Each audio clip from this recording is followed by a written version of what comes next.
No sé si uno nace con la mala suerte o la va acumulando como la grasa de los motores, pero aquella temporada en la estación de servicio del kilómetro 38 me demostró que la desgracia puede refinarse igual que la gasolina. Soy Ramiro Suárez y, aunque lo que voy a contar parezca mentira, todavía conservo los recibos de pago que prueban que estuve allí. En 2011 yo era un tipo común tirando a insatisfecho. Había dejado contabilidad a medias y mi padre me presionaba para que volviera a las aulas. Encontré la vacante gracias a un cartel de corcho en el mercado del pueblo: se necesita pistero. Turno nocturno. Pago semanal.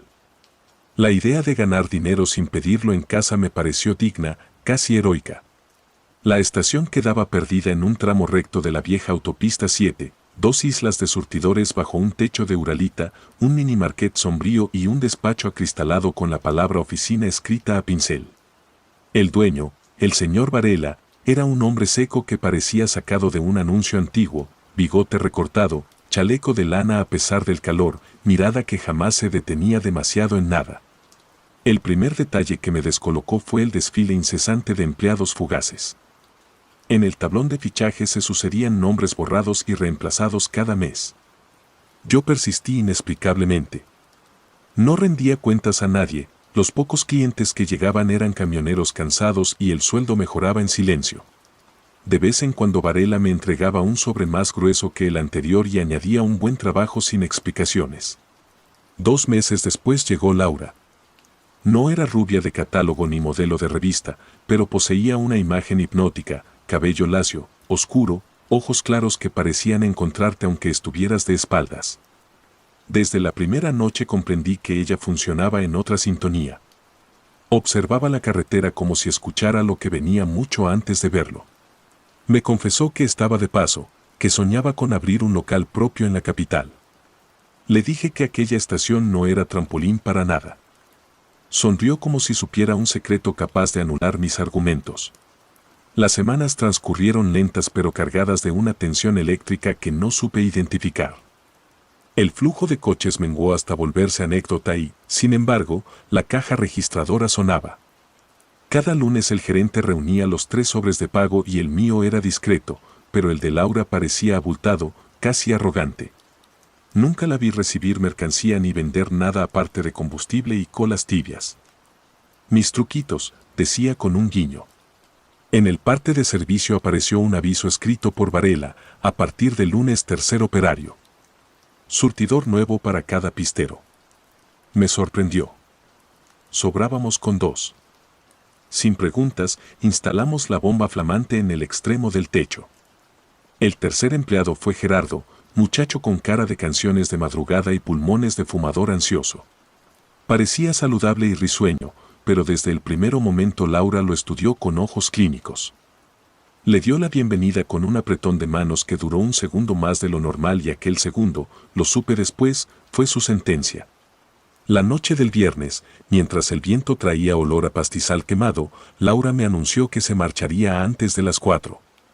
Dijo que tenía una entrega. No pensé en paquetes, evité preguntar. Eran las 2:30 cuando el sonido denso de un motor se perdió a lo lejos. No entró ningún coche. Gerardo caminaba entre los surtidores, silbando. A las 3, se detuvo en seco. Se llevó la mano al pecho, palideció y se desplomó como muñeco sin hilos. Corrí. Su pulso se había vuelto lámina de papel. Llamé a emergencias. La ambulancia llegó, tardía y aturdida, y se llevó un cadáver que horas antes reía de chistes malos. Laura reapareció 10 minutos después, radiante, con un fajo de billetes sujeto por una liga roja. Lo depositó sobre mi libro de turnos. Por ser buen compañero, dijo, como si hubiera ascendido a una liga secreta. Quise interrogarla, pero se escabulló tras la puerta del baño, mirándose los ojos en el espejo como si confirmara que seguían relucientes. En ese momento sentí una punzada de sospecha. Ni la muerte reciente, ni el chirriar de la camilla levantando a Gerardo, alteraron la serenidad de su respiración. Era como si hubiese esperado aquel suceso.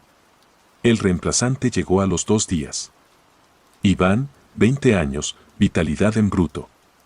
La gasolinera seguía vaciándose de autos y llenándose de sobres.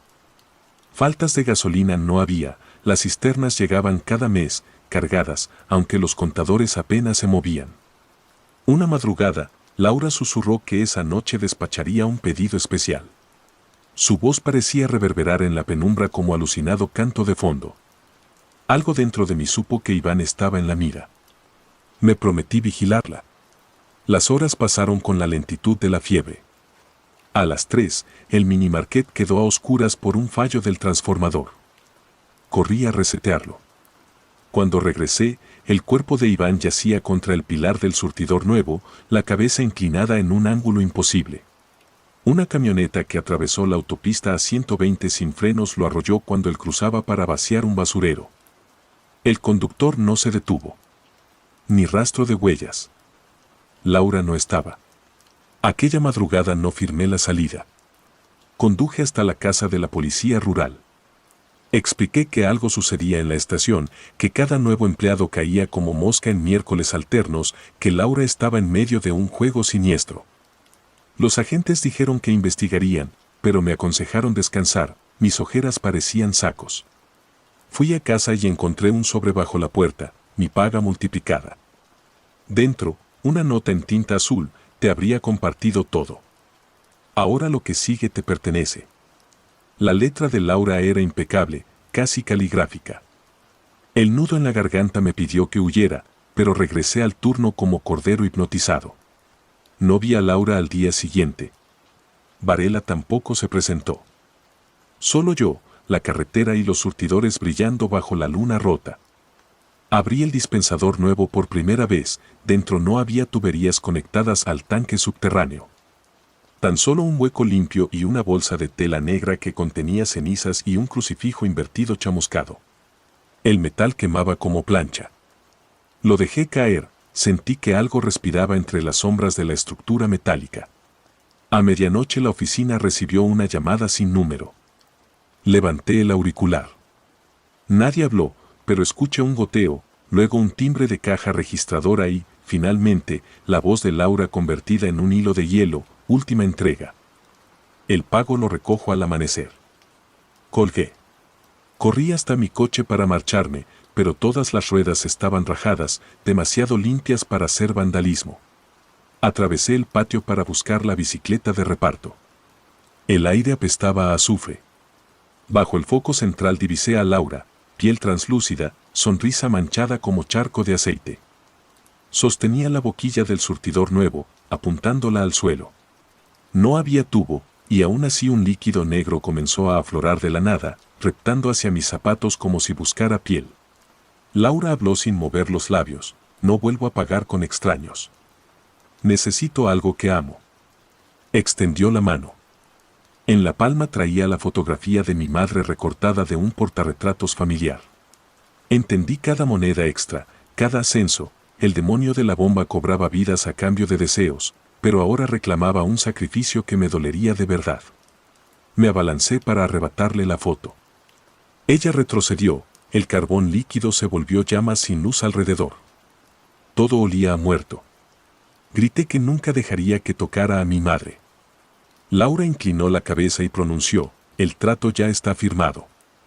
Entonces el fuego se extinguió de golpe y mi teléfono vibró. Una llamada perdida de casa a las 3:03.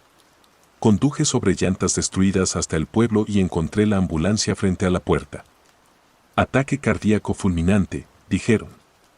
Mi madre murió a las 3, hora exacta en que la bomba sin tubos escupía aceite imposible sobre el cemento. Sin pruebas, sin culpables, solo mi palabra rota. No volví a ver a Laura ni al señor Varela. La estación cerró días después, clausurada por inconsistencias fiscales. Yo me mudé lejos, intentando enterrar la memoria. Pero cada aniversario a las 3 de la madrugada recibo en el buzón un sobre con billetes manchados de hollín y una frase escrita con tinta azul: valentía es aceptar tu recompensa. Los quemo sin abrirlos, aunque el humo siempre huele a diésel fresco. No pretendo que me crean. Solo ruego que, si avanzan por la autopista 7 y vislumbran surtidores solitarios iluminados por un foco enfermo, no se acerquen ni por curiosidad. El mal precisa manos que sostengan mangueras, rostros que atiendan una caja, corazones que puedan romperse. Y es muy generoso cuando encuentra quien escuche sus condiciones.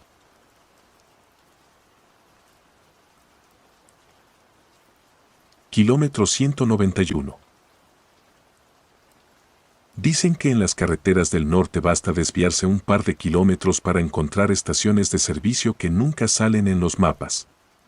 La que cambió mi vida estaba en la vieja Ruta 45, un tramo de asfalto quebrado entre canteras y desiertos de sal.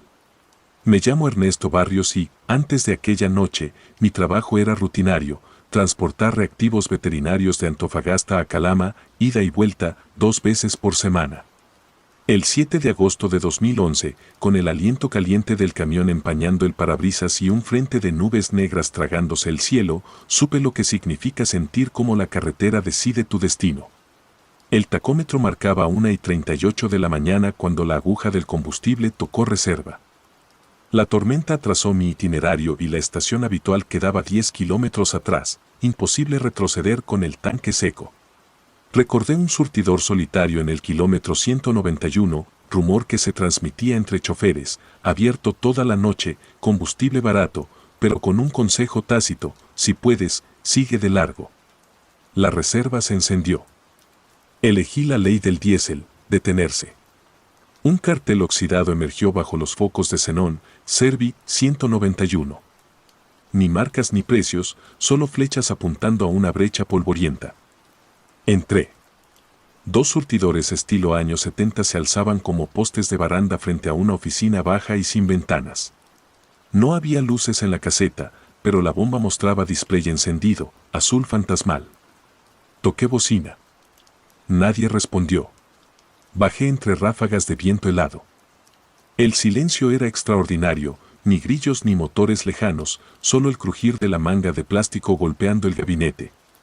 Al agarrarla sentí la boquilla extrañamente tibia, como si la hubiera dejado un cliente segundos antes. Coloqué el gatillo y la bomba arrancó sola. El contador corrió sin que yo apretara la palanca. 30 litros, 40, 60. No escuchaba el flujo entrar en el tanque. Mi camión debería vibrar y oler a diésel, pero el aire seguía limpio. La pantalla llegó a 80L y se detuvo con un clic. Nada había salido de la manguera. Toqué el metal, seco.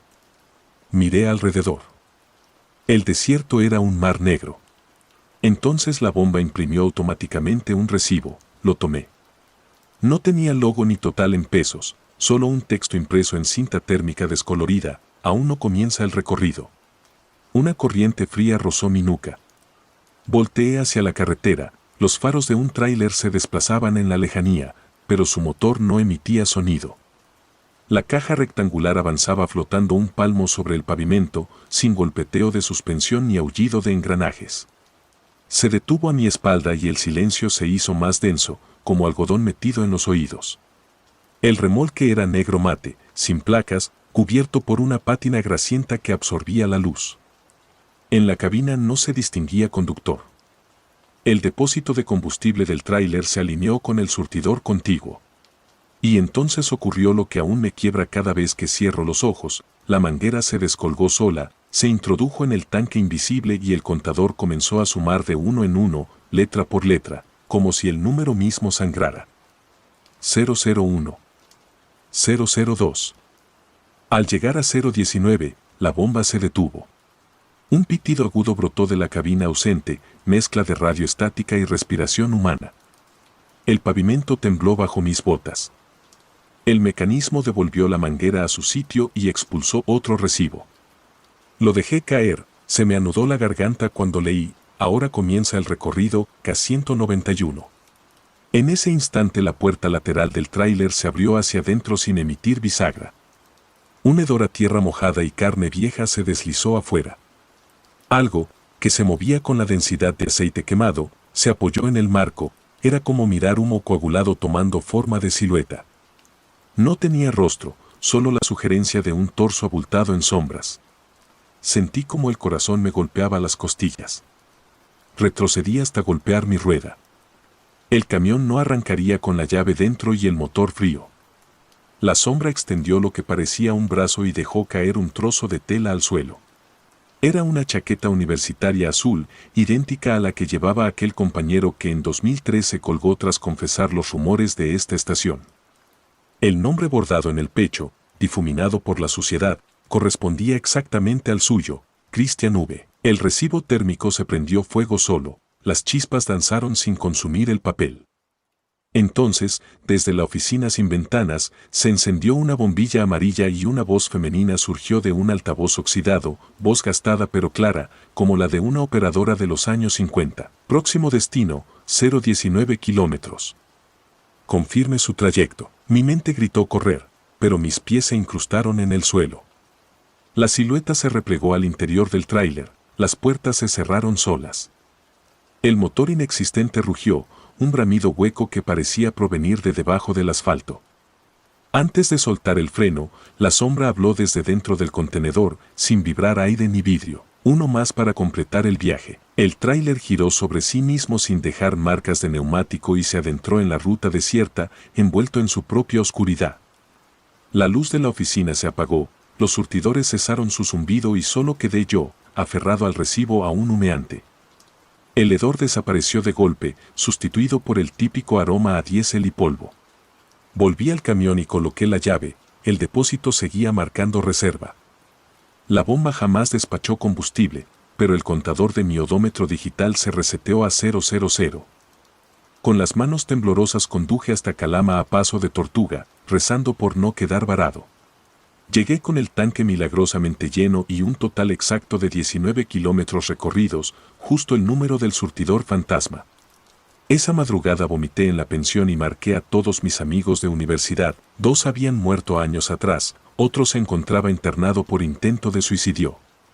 Los que permanecían vivos confesaron haber visitado el kilómetro 191 en distintos momentos, empujados por la misma curiosidad. Cada uno habló de un camión negro, de combustible inexistente y de una voz que, antes de marcharse, pronunciaba su nombre. Renuncié al transporte.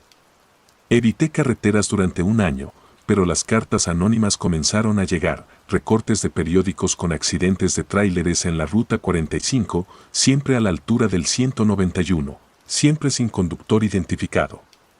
En uno de los sobresayé la mitad chamuscada de aquel recibo con mi nombre escrito a mano, faltas tú.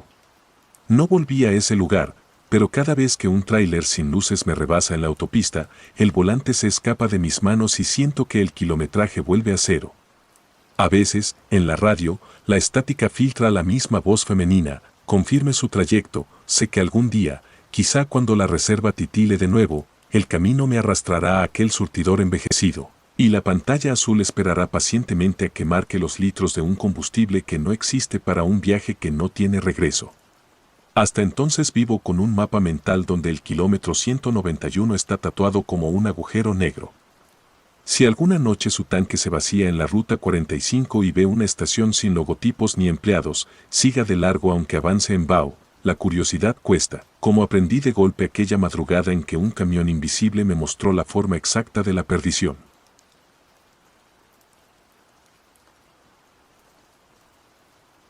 Fallo en la realidad. Nunca pensé que un empleo eventual pudiera tatuarse en la conciencia igual que un hierro candente, pero así fue. Me llamo Octavio Rivas y, a comienzos de 2006, abandoné tercero de ingeniería para ocupar la vacante nocturna en una gasolinera perdida sobre la autopista 23, tramo que atraviesa la pampa jujeña entre cerros bajos y salitrales secos. El sueldo parecía decente, la soledad prometía horas tranquilas y yo necesitaba demostrar en casa que sin título también podía sostenerme. La estación, marca blanca, sin logotipo reconocible, quedaba 30 kilómetros fuera del pueblo y constaba de 2 surtidores viejos, un minimarket raquítico y una garita de vidrio opaco donde firmábamos hojas de control manuales. Durante el día pasaban camiones frigoríficos y micros descompuestos, por la noche, casi nada. El gerente, un hombre ancho al que todos llamaban Don Barreneche, me entregó un único consejo. Si los miércoles escuchas chirridos en la ruta, no salgas de la plataforma. Lo tomé por broma de iniciación. 1. Mi primera guardia transcurrió sin incidentes. A las 21:45 se presentaron 2 pick-up de mineros, cargaron diésel, pagaron en efectivo y partieron rumbo a la cordillera. Después, silencio. El cielo estaba tan claro que las luces del surtidor parecían innecesarias. A las 3 en punto recogí conos y apagué el aviso luminoso. Llegó la camioneta de mi padre, me subí y volvimos a casa. Ni siquiera hablamos. El segundo miércoles, sin embargo, todo cambió. Eran las 21:52 cuando un destello naranja iluminó la recta en dirección oeste. Un sedán color vino se incrustó contra el guardarraíl y estalló como lata comprimida. El fuego lamió el asfalto, explotaron los neumáticos, un tanque de combustible derramó río negro. Corrí con el extintor, pero la llamarada era incontenible. Dentro distinguía 3 ocupantes retorciéndose, sus gritos flotaban entre crujidos de metal. Antes de que pudiera acercarme, un trueno seco y la cabina voló en chispas. 10 minutos después llegaron patrulleros y bomberos, solo rescataron al conductor del camión contra el que había impactado el coche. Declararon muertos a los 3 pasajeros. Yo firmé testimonio, regresé a la garita y vibré de horror hasta el amanecer. Pedí a don Barreneche turno diurno, se negó con un gesto brusco. La autopista no negocia los horarios, soltó. Así que volví el miércoles siguiente. 2. El reloj marcaba 21:48 cuando, desde el mismo punto de la recta, las luces de un coche vino emergieron. Reconocí el sonido del motor justo antes del choque, pero no había tráiler ni guardarraíl que recibirlo. El vehículo pareció golpear una pared invisible. Detuvo su inercia con un temblor seco y se envolvió en llamas idénticas a las de 7 noches atrás. Esta vez los gritos fueron menos intensos, como un eco debilitado. Lo más perturbador, los clientes que rellenaban tanques a mi lado no levantaron ni la vista. Y cuando atraje la atención de mi compañero Ramiro, juró no ver más que un tramo vacío de autopista. Decidí acercarme solo. A cada paso el calor mordía la piel.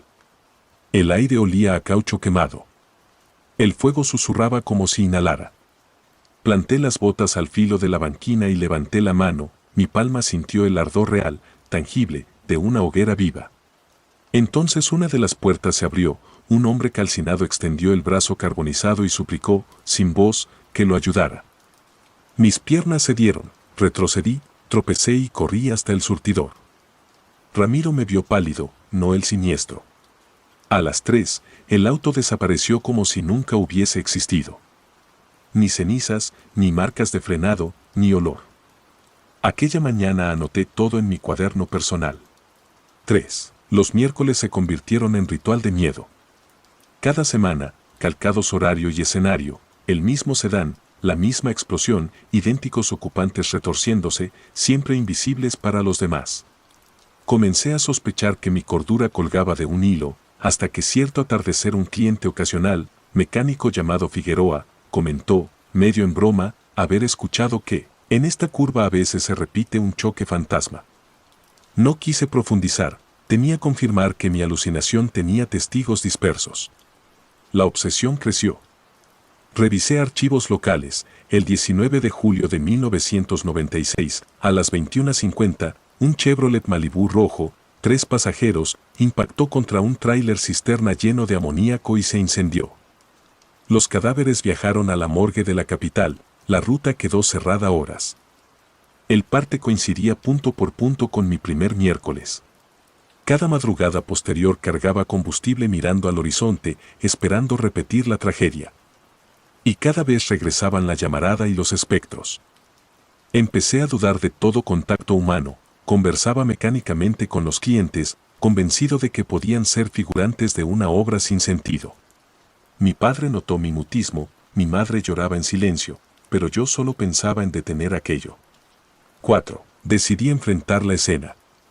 Preparé un bidón con agua y sal gruesa, según un viejito que pasó vendiendo yerbeado contra males del camino.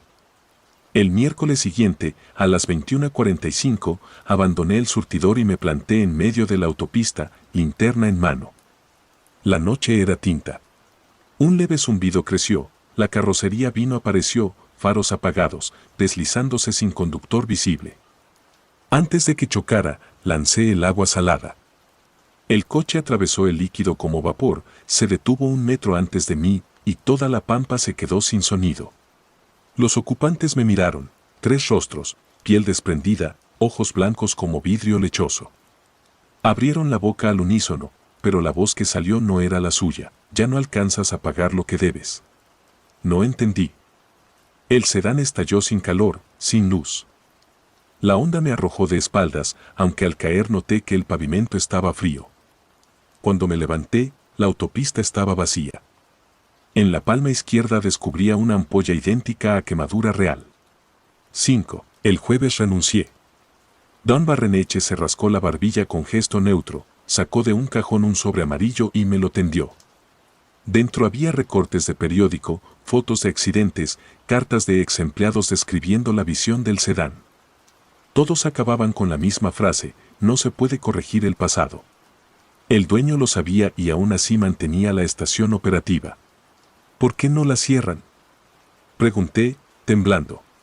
Porque mientras haya quien lo mire, el camino cobra lo que falta, respondió, girando la silla como si ahí terminara la conversación. Me marché. Esa misma noche mis padres discutieron. Mi padre exigió que regresara a la facultad, amenazó con echarme. La escena me recordó las chispas del choque. Con lágrimas en los ojos empaqué lo indispensable y me fui a la casa de una tía. 6. Hoy vivo lejos de aquel tramo, con esposa e hija, y conduzco solo dentro de la ciudad. Pero cada miércoles, a las 21:50, el teléfono suena sin identificador.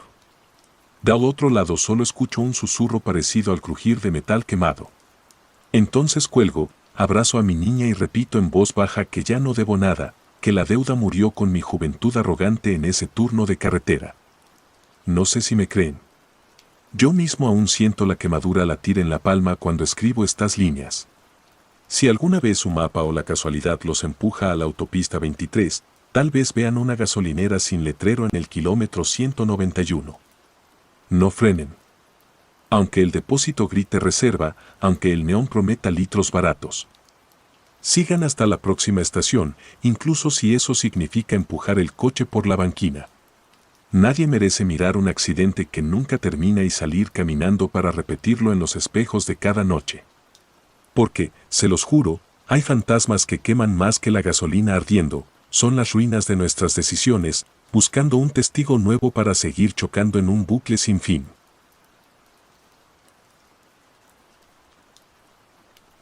Octanaje maldito.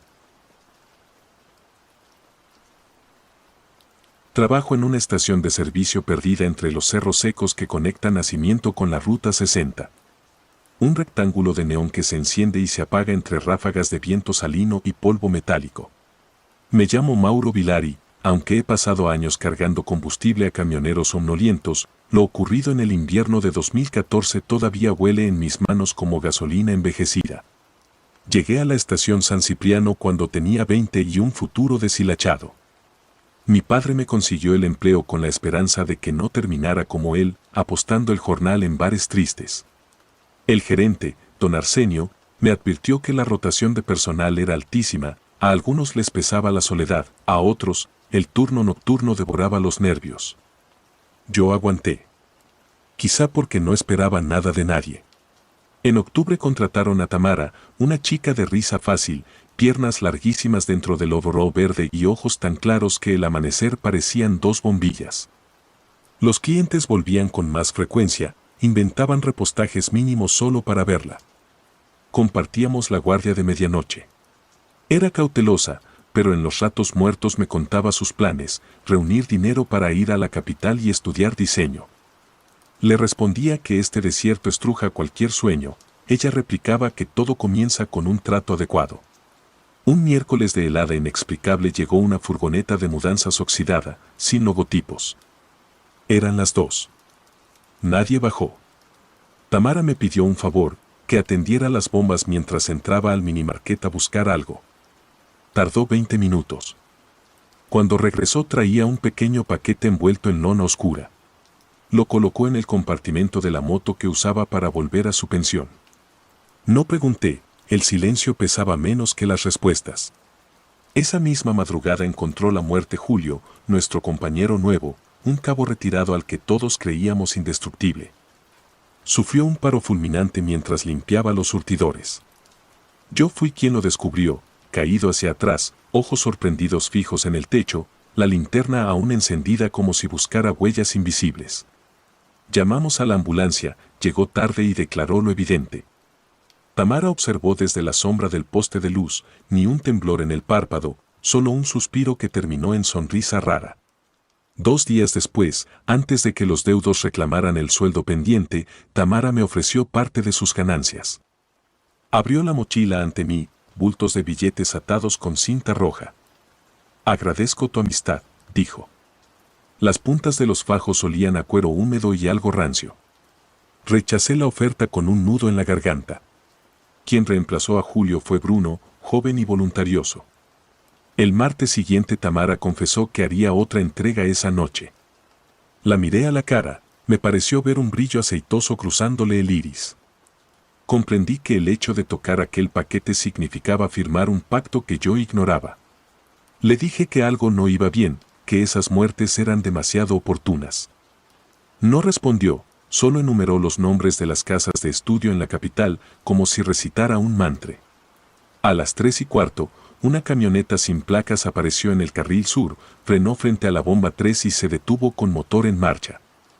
El conductor no bajó, cristal polarizado, luces apagadas. Tamara tomó el paquete, lo depositó en la caja trasera y asintió. La puerta se cerró sola. El vehículo arrancó sin ruido y se disolvió en la oscuridad. Minutos después escuchamos un golpe. Bruno resbaló junto al taller y se partió el cráneo contra la defensa de un tráiler estacionado. Su muerte fue instantánea.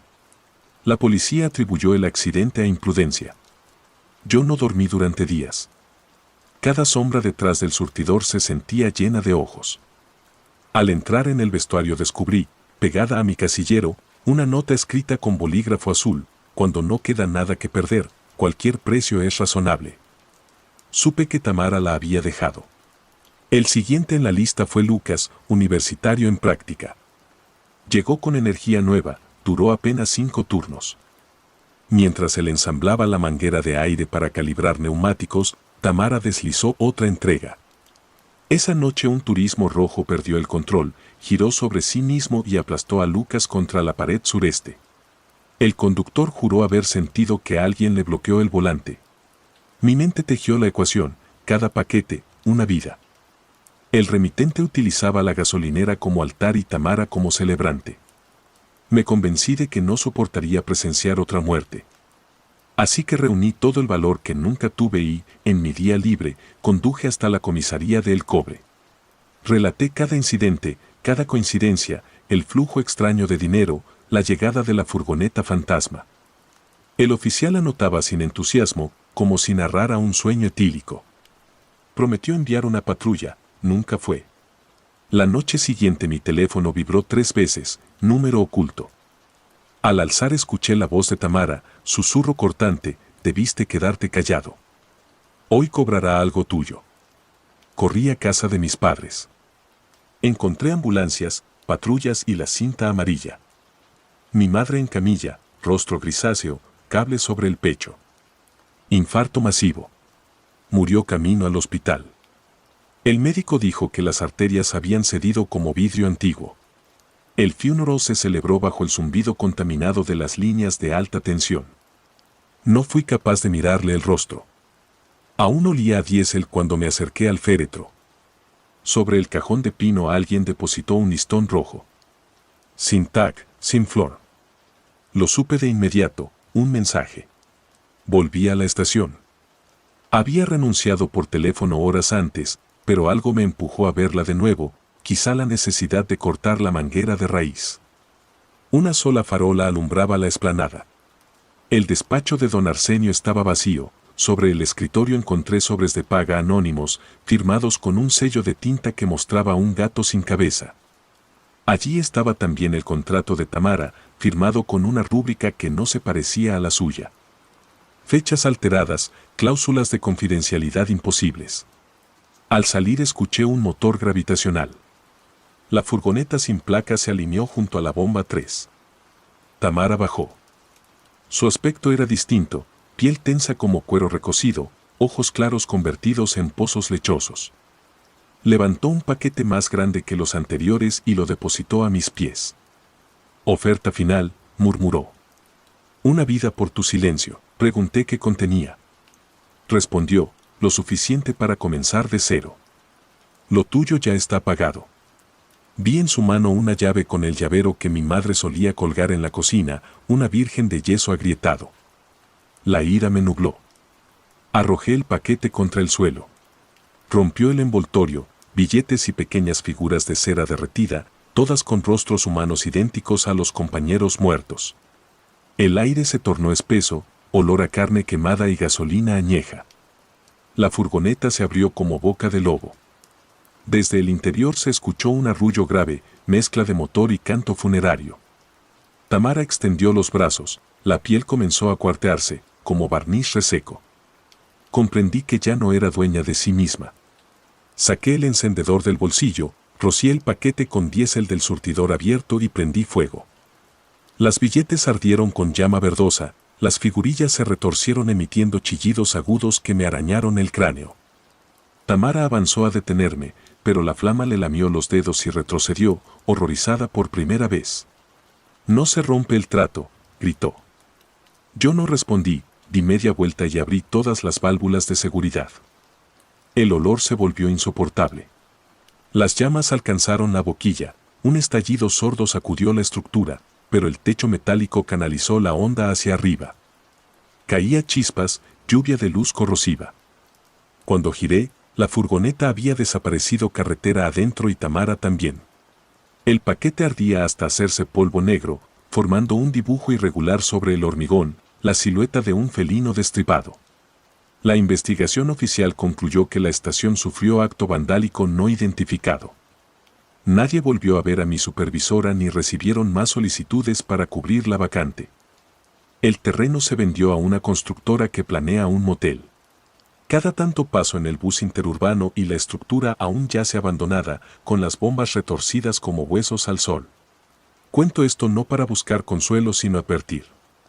Si alguna vez se detienen en una gasolinera en la que el dinero fluye más de lo que entra combustible, si su compañero trae sobres que no cuentan, si una furgoneta sin marcas aparece en la frontera de la madrugada, arranquen y no miren atrás. Hay tratos que no aceptan testigos y tarifas que siguen cobrándose mucho después de que la manguera deja de gotear. Yo quemé el mío, pero el olor a octanaje podrido sigue impregnado en cada respiración, recordándome que el mal no solo se acerca, a veces te llena el tanque, sonríe y espera la próxima parada.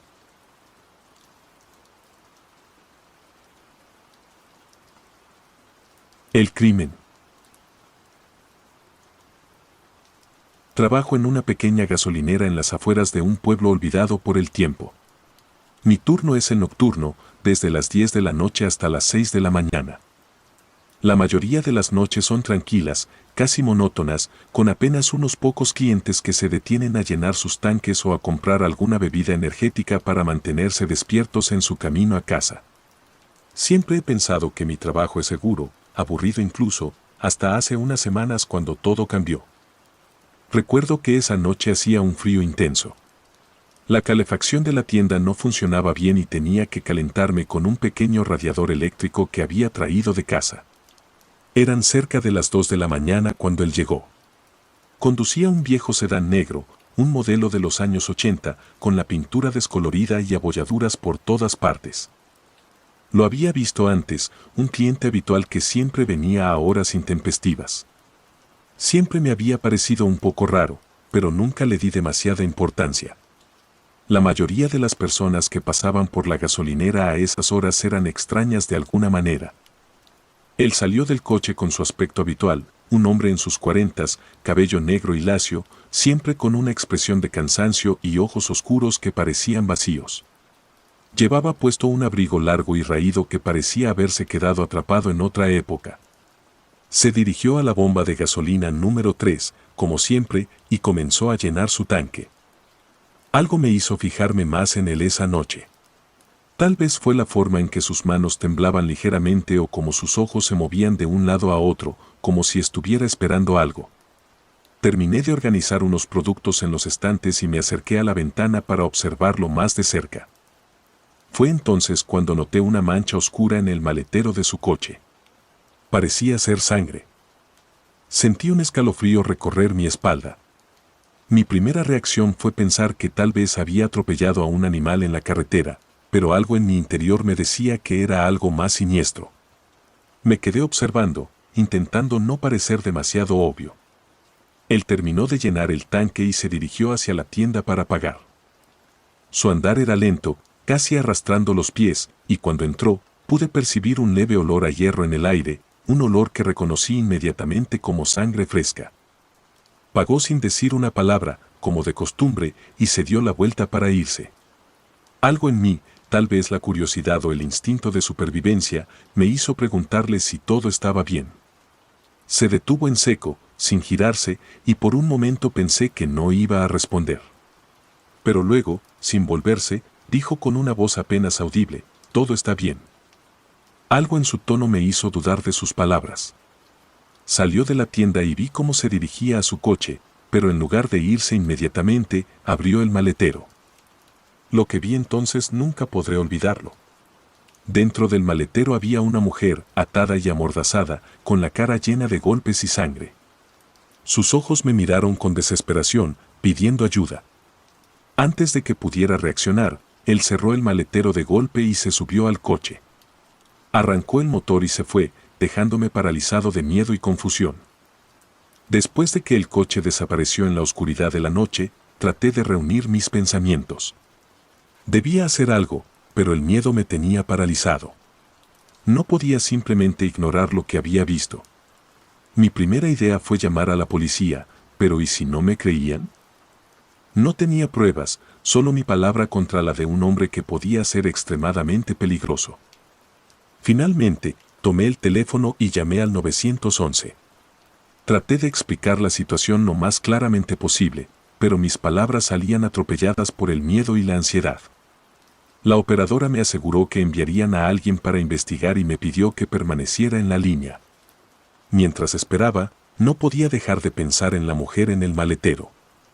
¿Estaría viva? ¿Podría salvarla? No pasó mucho tiempo antes de que llegara un coche patrulla.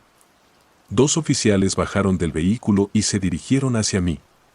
Les conté todo lo que había visto y ellos tomaron notas, haciendo preguntas para aclarar los detalles. Parecían tomarse mi testimonio en serio, lo que me dio un poco de alivio. Los policías decidieron hacer una búsqueda en la carretera cercana, esperando encontrar el coche del hombre. Mientras tanto, me pidieron que permaneciera en la gasolinera y que llamara si volvía a ver algo sospechoso. Les di una descripción detallada del vehículo y del hombre, esperando que eso les ayudara a encontrarlo. Pasaron las horas y no recibí ninguna noticia de los oficiales. La noche parecía más oscura y fría de lo habitual, y cada sonido me hacía saltar de miedo. Traté de mantenerme ocupado, pero la imagen de la mujer en el maletero seguía rondando mi mente, torturándome con la idea de que quizás no sobreviviría. Cerca de las 4 de la mañana, el sedán negro regresó. Mi corazón se detuvo por un segundo. No podía creer que hubiera vuelto tan pronto, especialmente después de lo que había visto. Esta vez, no se detuvo en las bombas de gasolina. Condujo directamente hacia la parte trasera de la gasolinera, donde almacenábamos los contenedores de basura. Observé desde una ventana trasera, tratando de no ser visto. Vi cómo sacaba algo del maletero, envuelto en una manta. Mi corazón se aceleró cuando me di cuenta de que probablemente era el cuerpo de la mujer. Lo arrojó a uno de los contenedores y luego se fue rápidamente, sin mirar atrás. El miedo me había paralizado de nuevo, pero sabía que tenía que actuar. Salí corriendo hacia el contenedor, mis pasos resonando en la noche silenciosa. Abrí la tapa y, efectivamente, allí estaba la mujer, apenas consciente y gimiendo de dolor. Su rostro estaba pálido, y sus ojos apenas podían enfocarse en mí. La saqué con cuidado y la llevé al interior de la tienda, donde intenté calmarla y mantenerla despierta mientras llamaba de nuevo al 911. Esta vez, mi llamada fue más desesperada. Les dije que el hombre había vuelto y que había encontrado a la mujer en uno de los contenedores. La operadora me aseguró que enviarían una ambulancia y refuerzos inmediatamente. Mientras esperaba, traté de hacer lo que pude por la mujer. Le hablé suavemente, intentando mantenerla consciente, pero su estado era crítico. Finalmente, escuché las sirenas de la ambulancia y los coches patrulla acercándose. Los paramédicos llegaron primero y se encargaron de la mujer, mientras los oficiales me hacían más preguntas y revisaban el área en busca de pruebas. Esta vez, parecía que la situación se estaba tomando mucho más en serio. La mujer fue llevada al hospital y yo tuve que quedarme para dar mi testimonio completo. Me sentía agotado, tanto física como emocionalmente. La policía me agradeció por mi ayuda y me aseguraron que harían todo lo posible por atrapar al hombre. Sin embargo, sabía que la noche aún no había terminado para mí. Los días siguientes fueron un torbellino de emociones y procedimientos. La policía encontró más pruebas en el contenedor y en el área circundante, pero el hombre seguía prófugo. No podía sacarme de la cabeza su mirada fría y vacía. Me sentía vigilado, como si él pudiera aparecer en cualquier momento para terminar lo que había empezado. Una semana después del incidente, recibí una llamada en medio de la noche. Contesté, esperando que fuera la policía con alguna noticia, pero en lugar de eso, escuché una respiración pesada y luego una voz que reconocí al instante: no deberías haberte metido en mis asuntos. Colgué inmediatamente, temblando de miedo. Sabía que no podía quedarme en mi casa. Si él sabía dónde vivía, no estaba seguro en ningún lugar. Decidí ir a la estación de policía y contarles sobre la llamada. Ellos tomaron la amenaza en serio y me ofrecieron protección, pero no podía evitar sentirme vulnerable. Los siguientes días fueron un infierno. Cada sombra, cada sonido me hacía saltar. Apenas podía dormir y cuando lo hacía, tenía pesadillas con la mujer en el maletero y el hombre acechándome en la oscuridad. La policía patrullaba mi casa y mi lugar de trabajo, pero eso no me daba la paz que necesitaba. Una noche, mientras estaba en la gasolinera, escuché un ruido extraño proveniente de la parte trasera del edificio. Mi corazón se aceleró y traté de convencerme de que era solo el viento o algún animal, pero la paranoia me empujó a investigar. Tomé una linterna y salí por la puerta trasera, con la mano temblando. El ruido se hizo más fuerte a medida que me acercaba al contenedor de basura donde había encontrado a la mujer. Mi mente jugaba con mis miedos, imaginando lo peor. Cuando llegué, vi que la tapa del contenedor estaba ligeramente abierta. Tomé una bocanada de aire y la abrí de golpe, iluminando el interior con la linterna. No había nada, solo basura y restos de comida. Me sentí aliviado por un segundo, pero cuando me di la vuelta, lo vi. Estaba allí, de pie, a unos metros de mí, con una sonrisa siniestra en su rostro. El hombre del sedán negro. No había huido como había pensado, había estado vigilándome, esperando el momento perfecto para atacar. No tuve tiempo de reaccionar antes de que él se abalanzara sobre mí. La linterna cayó al suelo y rodó, dejando la escena iluminada con un destello intermitente. Sentí el golpe de su cuerpo contra el mío y ambos caímos al suelo. Luché con todas mis fuerzas, pero él era más fuerte y parecía alimentarse de mi miedo. Me golpeó en la cabeza con algo duro y sentí un dolor agudo antes de que todo se volviera borroso. Mientras perdía la conciencia, lo último que vi fue su rostro, distorsionado por la ira y la locura. Sabía que si no hacía algo, no saldría vivo de esa noche. Desperté atado a una silla en algún lugar oscuro. El olor a humedad y moho llenaba el aire. Traté de moverme, pero las cuerdas cortaban en mis muñecas y tobillos. La cabeza me dolía y me costaba enfocar la vista. Frente a mí, en las sombras, vi una figura moverse. Era él. Te advertí que no te metieras en mis asuntos, dijo con esa voz fría y sin emoción. Se acercó y pude ver el brillo de un cuchillo en su mano. Ahora, vas a pagar por tu curiosidad. El terror me invadió y supliqué por mi vida, pero mis palabras parecían caer en oídos sordos. Se acercó más, levantando el cuchillo, y en ese momento, pensé que todo había terminado. Pero entonces, un sonido fuerte resonó en la habitación, el sonido de una puerta siendo derribada. La policía había llegado. Escuché gritos y órdenes, y antes de que él pudiera hacerme daño, varios oficiales irrumpieron en la habitación y lo sometieron. Lo último que recuerdo antes de desmayarme fue el alivio de ver que mi pesadilla estaba llegando a su fin. Desperté en el hospital, rodeado de enfermeras y policías. Me dijeron que la mujer que había encontrado estaba recuperándose y que habían logrado capturar al hombre gracias a una pista anónima. Sentí una mezcla de alivio y culpa. Había sobrevivido, pero otras víctimas no tuvieron la misma suerte. El hombre fue identificado como un asesino en serie que había estado operando en la zona durante años, utilizando la gasolinera como su base de operaciones para deshacerse de sus víctimas. Gracias a mi testimonio y las pruebas encontradas, fue condenado a cadena perpetua. Aunque la justicia se había hecho, las cicatrices emocionales perdurarían. Dejé mi trabajo en la gasolinera y me mudé a otro estado, tratando de empezar de nuevo.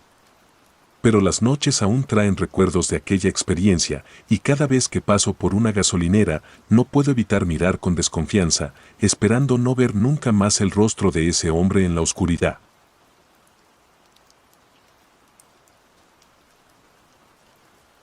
El parpadeo maldito.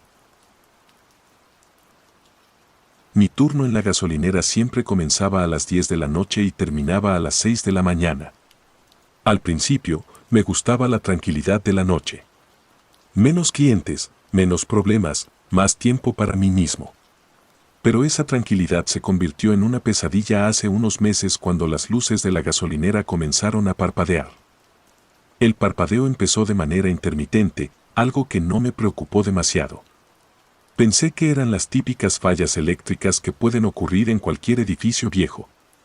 Pero con el tiempo, el parpadeo se hizo más frecuente y, con él, comenzaron a suceder cosas que desafiaban cualquier explicación lógica. La primera vez que noté algo extraño fue una noche particularmente fría de octubre.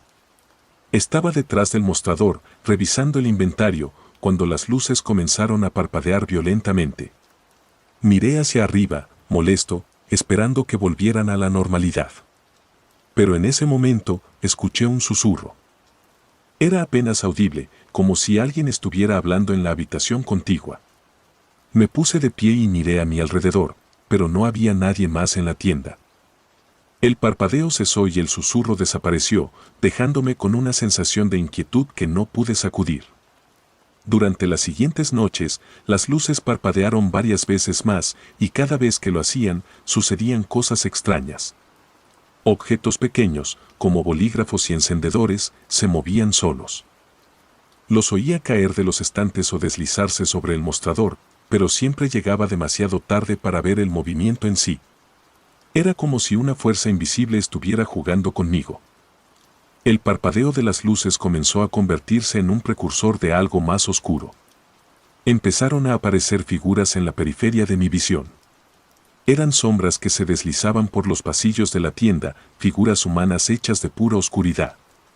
Siempre estaban allí solo por un momento, y cuando intentaba mirarlas directamente, desaparecían. Una noche, mientras me servía una taza de café, las luces parpadearon nuevamente, y en el espejo de la sala de descanso vi una figura detrás de mí. Me giré rápidamente, derramando el café en el proceso, pero no había nadie allí.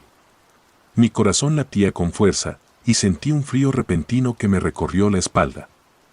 Decidí que necesitaba investigar lo que estaba pasando, aunque solo fuera para recuperar un poco de paz mental. Hablé con algunos de mis compañeros de trabajo, pero ninguno de ellos había notado nada extraño. Parecía que estas cosas solo sucedían durante mi turno. Comencé a preguntarme si estaba perdiendo la cordura. Tal vez estaba demasiado cansado, demasiado estresado. Pero cada noche, cuando las luces parpadeaban, las extrañas ocurrencias continuaban. Empecé a investigar la historia de la gasolinera. Descubrí que el terreno donde estaba construida tenía una historia oscura. Antes de ser una gasolinera, el lugar había sido el sitio de un pequeño hospital que se había incendiado hace más de 50 años. Muchas personas murieron en el incendio, atrapadas en las llamas. La tragedia había sido prácticamente olvidada, enterrada bajo capas de tiempo y desarrollo urbano. Sin embargo, los rumores persistían. Algunos decían que las almas de los que murieron en el incendio nunca encontraron descanso. Con esta nueva información, volví al trabajo con una mezcla de miedo y determinación. Necesitaba saber si los eventos que estaba experimentando estaban relacionados con el pasado del lugar. Comencé a llevar un diario, anotando cada incidente, cada parpadeo de las luces, cada susurro, cada movimiento inexplicable de los objetos. El patrón era claro: cada vez que las luces parpadeaban, algo extraño sucedía. Una noche, las luces comenzaron a parpadear de manera más violenta de lo habitual. El zumbido de los fluorescentes llenaba el aire, casi ensordeciéndome. Fue entonces cuando vi una figura más clara que cualquier otra antes. Estaba en la entrada de la tienda, una sombra oscura y amorfa que parecía pulsar con una energía malévola. Sentí un frío glacial que se apoderaba de mí, y los susurros se hicieron más fuertes, más urgentes. No eran solo susurros, eran gritos apagados, voces desesperadas clamando por ayuda. La figura comenzó a moverse hacia mí, lentamente, con una determinación que me heló la sangre. Intenté moverme, pero mis pies estaban pegados al suelo, como si una fuerza invisible me sujetara. La sombra se acercaba cada vez más, y el pánico se apoderó de mí. Cerré los ojos, esperando lo peor. Cuando los abrí, la figura estaba justo frente a mí.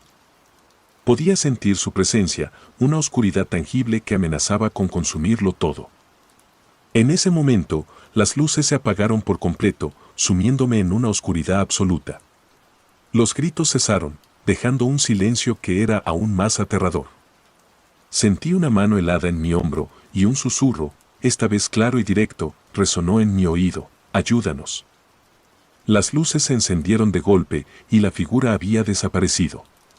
Caí al suelo, temblando y sudando frío. No podía quedarme allí.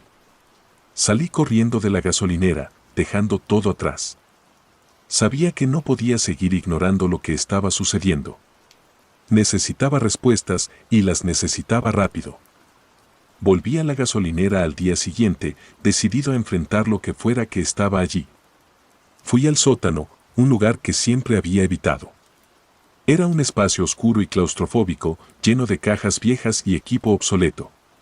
Al fondo del sótano, encontré una puerta que nunca había notado antes. Estaba cerrada con llave, pero logré forzarla. Dentro de la habitación, el aire era pesado y denso.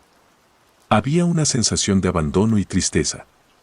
En el centro de la habitación, encontré un altar improvisado. Había velas derretidas, fotos quemadas y símbolos dibujados en el suelo con tiza. Era claro que alguien había intentado realizar algún tipo de ritual aquí. Entre los objetos, encontré un diario viejo y polvoriento. El diario pertenecía a un antiguo empleado de la gasolinera, un hombre llamado Marcos. Sus últimas entradas hablaban de experiencias similares a las mías: luces parpadeantes, objetos en movimiento, susurros y figuras en la oscuridad. Marcos había intentado contactar con los espíritus, creyendo que eran las almas de las víctimas del incendio del hospital. Su última entrada mencionaba un ritual que había intentado para liberar a los espíritus, pero algo había salido terriblemente mal. Mientras leía el diario, las luces del sótano comenzaron a parpadear. Sentí una presencia detrás de mí y, al girarme, vi varias figuras oscuras, más claras que nunca. Eran las almas atrapadas, sus rostros distorsionados por el dolor y la desesperación. Los susurros se hicieron más fuertes, y pude entender sus palabras: «Libéranos». El miedo me paralizó por un momento, pero sabía que tenía que hacer algo. Seguí las instrucciones del diario de Marcos, reconstruyendo el ritual con los objetos que encontré en el altar. Encendí las velas, dibujé los símbolos en el suelo y recité las palabras escritas en el diario. El aire en la habitación se volvió aún más frío, y las figuras comenzaron a rodearme. Sentí sus miradas, su desesperación, su esperanza. Mientras recitaba las palabras finales del ritual, una luz brillante llenó la habitación, cegándome por un momento. Los susurros cesaron, y cuando la luz se desvaneció, las figuras habían desaparecido. La habitación estaba en silencio, y por primera vez en meses, sentí una paz profunda. Salí del sótano, sintiéndome agotado pero aliviado. Las luces de la gasolinera dejaron de parpadear desde ese día. Sabía que había liberado a las almas atrapadas, y aunque la experiencia me había dejado marcado, también me había dado un nuevo propósito. Decidí investigar más sobre lo paranormal y ayudar a otros que pudieran estar enfrentando situaciones similares. Pasaron los meses y la gasolinera volvió a su rutina normal. Mis compañeros de trabajo notaron el cambio en mí, pero nunca les conté toda la verdad. Sabía que muchos no creerían mi historia. Sin embargo, dejé una nota en el diario de la gasolinera explicando brevemente lo que había sucedido, por si acaso alguien más experimentaba lo mismo en el futuro. Mi vida cambió radicalmente después de esa experiencia. Dejé mi trabajo en la gasolinera y comencé a estudiar fenómenos paranormales de manera más seria. Me uní a un grupo de investigadores y comencé a viajar por el país, ayudando a aquellos que, como yo, se encontraban atrapados en situaciones que desafiaban la lógica y la razón. Cada caso que investigué me recordó la noche en la gasolinera, los susurros, las figuras en la oscuridad y el frío helado que se apoderó de mí. Pero también me recordó que, a veces, lo que más necesitamos es un poco de luz en la oscuridad, una mano amiga que nos guíe cuando todo parece perdido. Hoy, mientras escribo estas palabras, pienso en todos aquellos que están luchando contra lo desconocido, tratando de encontrar respuestas en un mundo lleno de misterio. Y aunque nunca sabré todas las respuestas, sé que cada pequeño acto de valentía, cada intento de ayudar a los atrapados entre este mundo y el siguiente, hace una diferencia. Porque a veces, liberar una sola alma perdida puede iluminar el camino para muchos otros. Esa fue mi historia, una historia de terror y redención, de oscuridad y luz. Y aunque el miedo sigue siendo una constante en mi vida, también lo es la esperanza. Porque en cada parpadeo de las luces, en cada susurro en la oscuridad, hay una oportunidad para hacer el bien, para traer paz a los atormentados y encontrar un propósito en medio del caos.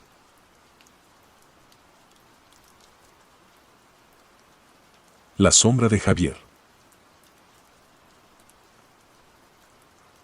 Trabajar en una gasolinera durante el turno de noche siempre me pareció un trabajo tranquilo. La mayoría de la gente evita detenerse en las estaciones a esas horas y el ambiente solitario, aunque a veces inquietante, me daba tiempo para pensar y reflexionar. Pero eso cambió hace unos meses, cuando empecé a notar una sombra que aparecía en el mismo rincón de la tienda todas las noches. Al principio, no le presté mucha atención. Pensé que era un efecto de la iluminación, una ilusión causada por el parpadeo de las luces fluorescentes. Cada noche, alrededor de la medianoche, la sombra aparecía. Estaba en la esquina trasera de la tienda, justo donde se encuentran las estanterías con productos de limpieza. Al principio, solo la veía con el rabillo del ojo y, cuando me giraba para mirar directamente, desaparecía. Era fácil ignorarla, atribuirla a mi imaginación o a algún truco de la mente cansada. Sin embargo, con el paso de los días, la sombra se hizo más definida. Ya no era solo una mancha oscura en mi visión periférica, podía verla claramente, aunque seguía desapareciendo cuando intentaba enfocarla. No se movía, solo estaba allí, una figura oscura y amorfa que parecía observarme. Recuerdo una noche en particular, cuando me sentía especialmente cansado. Estaba rellenando las estanterías y, al girarme, vi la sombra de frente, claramente visible por unos segundos antes de desvanecerse. Esa noche, no pude quitarme la imagen de la cabeza. Empecé a sentirme incómodo en mi propio lugar de trabajo. Llegaba a mi turno con una sensación de ansiedad que no podía explicar. La sombra estaba ahí cada noche, acercándose un poco más, poco a poco. La tienda, que solía ser un refugio de tranquilidad, se había convertido en un lugar de inquietud y miedo. Tratar de explicárselo a mis compañeros era inútil, nadie más la había visto, y las cámaras de seguridad no mostraban nada fuera de lo común. Un sábado, después de casi 3 semanas desde que la sombra apareció por primera vez, decidí quedarme despierto toda la noche, observando el rincón donde aparecía. No me moví de mi asiento detrás del mostrador, mis ojos fijos en la esquina. Las horas pasaban lentamente, el silencio solo interrumpido por el zumbido de las luces y el ocasional crujido del edificio. Justo cuando el reloj marcó la medianoche, la sombra apareció. No podía apartar la mirada. La figura era más clara que nunca, una forma humana vagamente definida, oscura y densa, como una silueta hecha de la noche misma. Esta vez, no desapareció cuando la miré directamente. Se quedó allí, inmóvil. Sentí un frío repentino que me recorrió la espalda, como si una puerta invisible se hubiera abierto y un viento helado soplara desde otro mundo. Los minutos pasaron, y la sombra comenzó a moverse. Lentamente, muy lentamente, se deslizó hacia adelante, acercándose al mostrador. No podía moverme, estaba paralizado por el miedo y la fascinación. Podía escuchar mi propio corazón latiendo con fuerza en mis oídos. La sombra avanzó unos pasos más y se detuvo a pocos metros de mí. Entonces, de la oscuridad, surgió un rostro. No era un rostro real, no tenía características definidas, pero podía sentir la presencia de unos ojos, una boca que quería comunicar algo. El terror se mezcló con una extraña sensación de tristeza. Había dolor en esa figura, una tristeza profunda y antigua que de alguna manera comprendí sin necesidad de palabras.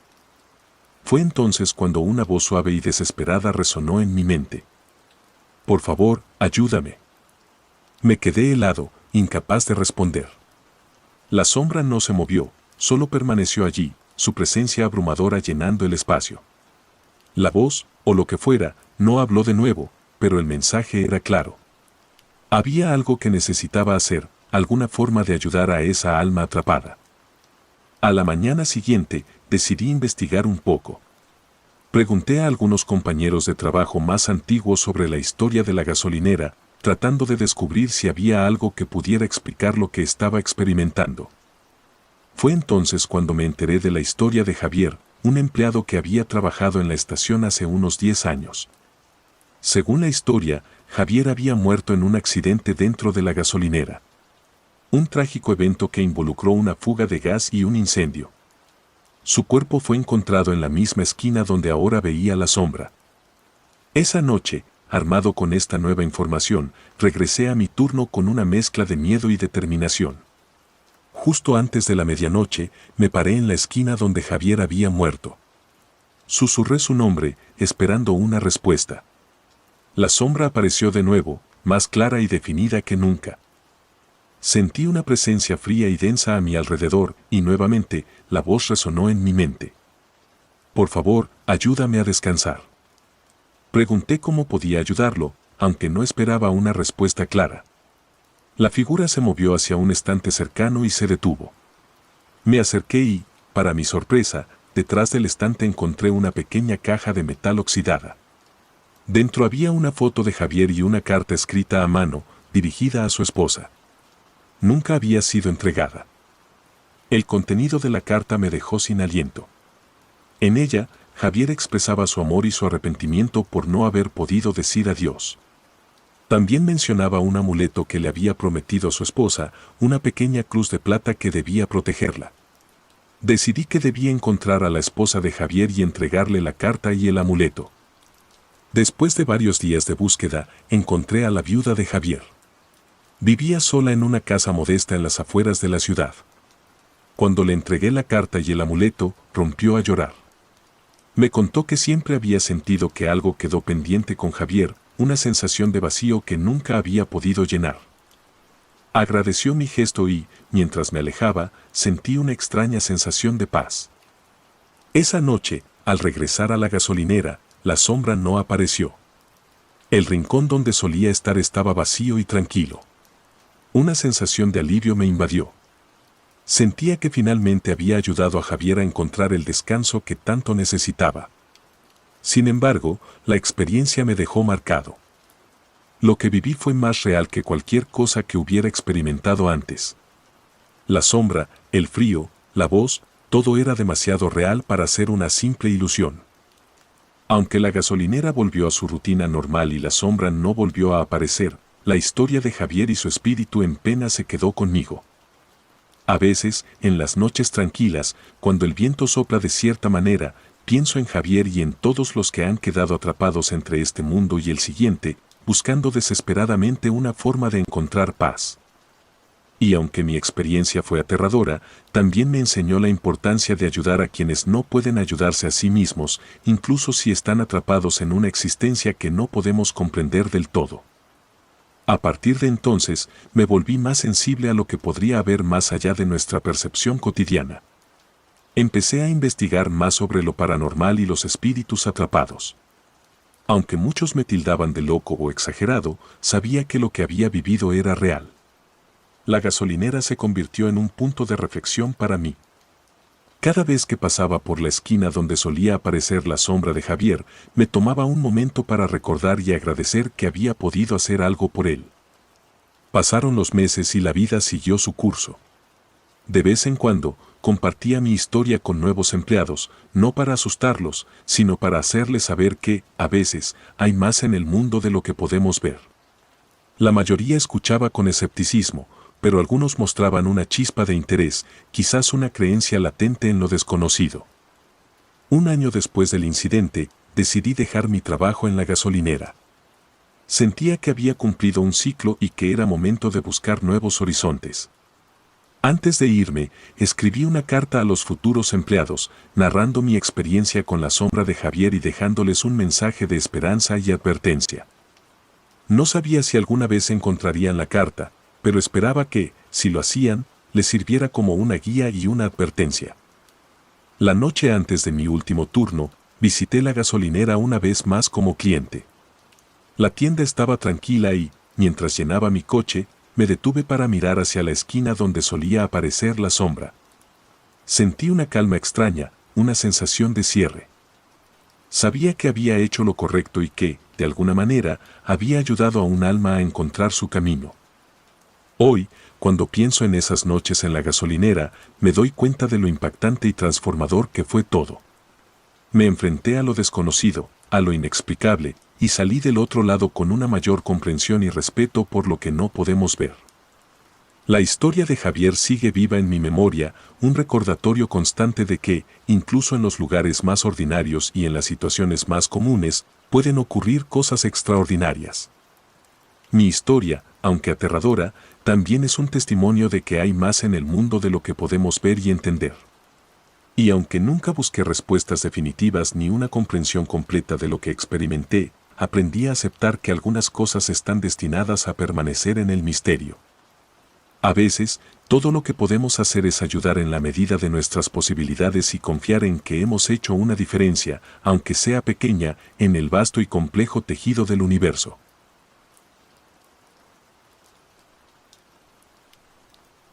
El niño de la gasolinera. Era una noche fría y silenciosa en la gasolinera donde trabajaba. El turno de noche siempre tenía una atmósfera diferente, una quietud inquietante que se colaba entre los autos que esporádicamente entraban a repostar. Me llamo Carlos y llevaba 5 años trabajando en esa gasolinera, ubicada en una carretera secundaria, lejos de la ciudad. Había visto muchas cosas extrañas durante mis turnos nocturnos, pero nada comparado con lo que estaba a punto de vivir. Todo comenzó una noche de otoño. La temperatura había bajado abruptamente y un viento helado soplaba a través de la estación de servicio. Estaba sentado en la pequeña cabina, leyendo un viejo libro de historias de terror para mantenerme despierto, cuando vi a un niño pequeño aparecer en el borde de la luz proyectada por los fluorescentes de la gasolinera. Parecía tener alrededor de 7 años, vestía un pijama sucio y descalzo, con el rostro pálido y ojos grandes y oscuros que reflejaban una tristeza profunda. De inmediato me levanté y salí para ver si necesitaba ayuda. El niño estaba parado junto a una de las bombas de gasolina, abrazándose a sí mismo para protegerse del frío. Su expresión era de desamparo absoluto. «Hola, pequeño», le dije suavemente, «¿estás perdido? ¿Dónde están tus padres?». El niño no respondió. Sus labios se movieron ligeramente, pero no emitió sonido alguno. Di un paso hacia él, y en ese momento, algo extraño sucedió. El niño simplemente desapareció, como si nunca hubiera estado allí. Parpadeé, convencido de que mi mente me estaba jugando una mala pasada. ¿Era posible que hubiera imaginado todo eso? Regresé a la cabina, inquieto y sin poder sacarme de la cabeza la imagen de ese niño. La noche transcurrió sin más incidentes, pero no pude dejar de pensar en lo que había visto. Durante las siguientes semanas, empecé a notar que el niño aparecía cada vez con más frecuencia. Siempre en el mismo lugar, junto a las bombas de gasolina, y siempre desaparecía en cuanto intentaba acercarme. Decidí investigar un poco. Hablé con algunos de mis compañeros de trabajo y vecinos, pero nadie había oído hablar de un niño perdido en la zona. Una noche, después de haber visto al niño por cuarta vez, me quedé despierto hasta el amanecer buscando información en Internet. Encontré varios relatos de sucesos paranormales en gasolineras, pero ninguno coincidía con lo que estaba experimentando. Una noche, después de que el niño desapareciera una vez más, me encontré con un viejo cliente habitual, don Ricardo, un anciano que vivía solo en una cabaña cercana. Le conté sobre el niño, esperando que pudiera tener alguna explicación. ¿Un niño, dices?, preguntó, frunciendo el ceño. Eso me recuerda a algo. Hace muchos años, hubo un caso de un niño que desapareció cerca de aquí. Creo que lo secuestraron. Nunca encontraron su cuerpo. Sentí un escalofrío recorrerme la espalda. Don Ricardo me contó más detalles. El niño se llamaba Martín y desapareció hacía más de 20 años. Fue secuestrado mientras jugaba en el jardín de su casa, apenas a unos kilómetros de la gasolinera. A pesar de la intensa búsqueda, nunca lo encontraron. Sus padres se mudaron poco después, destrozados por la tragedia. Esa misma noche, cuando el niño volvió a aparecer, decidí intentar algo diferente. En lugar de acercarme, me quedé en la cabina, observándolo. Noté que sus ojos estaban fijos en algo más allá de las bombas de gasolina, algo que yo no podía ver. Me armé de valor y salí, pero esta vez me dirigí a la parte trasera de la estación, hacia el bosque que bordeaba el terreno. El niño me siguió con la mirada, y por un momento creí ver una sombra moverse entre los árboles. Al día siguiente, durante mi tiempo libre, volví al bosque. Encontré un pequeño claro, cubierto de maleza y escombros. Algo me hizo cavar en el suelo. No tardé mucho en encontrar algo. Un pequeño objeto brillante atrapado en la tierra, una placa de identificación con el nombre Martín. Mi corazón se aceleró. Esto no podía ser una coincidencia. Sentí que estaba cerca de algo grande. No sabía si debía llamar a la policía o qué hacer. Decidí contarle a don Ricardo. Él, siendo el hombre pragmático que era, sugirió que buscáramos más pruebas antes de involucrar a las autoridades. Pasamos los siguientes días buscando en el bosque, encontrando pequeños indicios, juguetes viejos, fragmentos de ropa, pero nada concluyente. Una noche, mientras revisaba los viejos archivos del periódico local en línea, encontré un artículo sobre la desaparición de Martín. Había una foto de sus padres, devastados por la pérdida. Fue entonces cuando lo entendí. El niño no buscaba a sus padres, sino justicia. Su espíritu no podía descansar porque su cuerpo nunca había sido encontrado, y su secuestrador nunca había sido castigado. La siguiente noche, decidí enfrentar al niño. Cuando apareció, lo miré directamente a los ojos y le dije que sabía lo que le había sucedido y que haría todo lo posible por encontrar a su secuestrador. El niño no desapareció inmediatamente como solía hacer. En su lugar, su rostro pareció relajarse un poco, y sus labios se movieron ligeramente, como si intentara decir algo. Sentí una ráfaga de viento frío, y luego, se desvaneció. A partir de ese momento, mis encuentros con el niño cambiaron. Ahora parecía más persistente, como si tratara de guiarme hacia algo. Una noche, lo seguí a través del bosque hasta un viejo cobertizo abandonado. Adentro, encontré restos de una vida que había sido olvidada, un colchón sucio, juguetes rotos, y en una esquina, una pequeña mochila infantil con el nombre Martín bordado en ella. Llamé a la policía. Les conté lo que había encontrado y, aunque eran escépticos, decidieron investigar. Excavaron el área y finalmente, encontraron los restos del niño. Fue un momento desgarrador, pero también de alivio. Ahora sabía que el espíritu de Martín podría descansar. La policía reabrió el caso y pronto descubrieron que el secuestrador era un hombre que había vivido cerca de la gasolinera en esa época. Había fallecido hace unos años, pero al menos la verdad había salido a la luz. Los restos de Martín fueron enterrados dignamente y sus padres, quienes habían regresado para el funeral, finalmente encontraron algo de paz. Después de eso, el niño dejó de aparecer en la gasolinera. La atmósfera en el lugar cambió, se volvió menos opresiva. A pesar de lo aterrador de la experiencia, sentí que había hecho algo bueno. Ayudar a Martín a encontrar la paz me dio un sentido de propósito que nunca había experimentado antes. Sin embargo, a veces, en las noches más oscuras y solitarias, todavía puedo sentir su presencia. No de manera inquietante, sino más bien como un recordatorio de que hay cosas en este mundo que van más allá de nuestra comprensión y que incluso en la oscuridad más profunda hay luz y esperanza.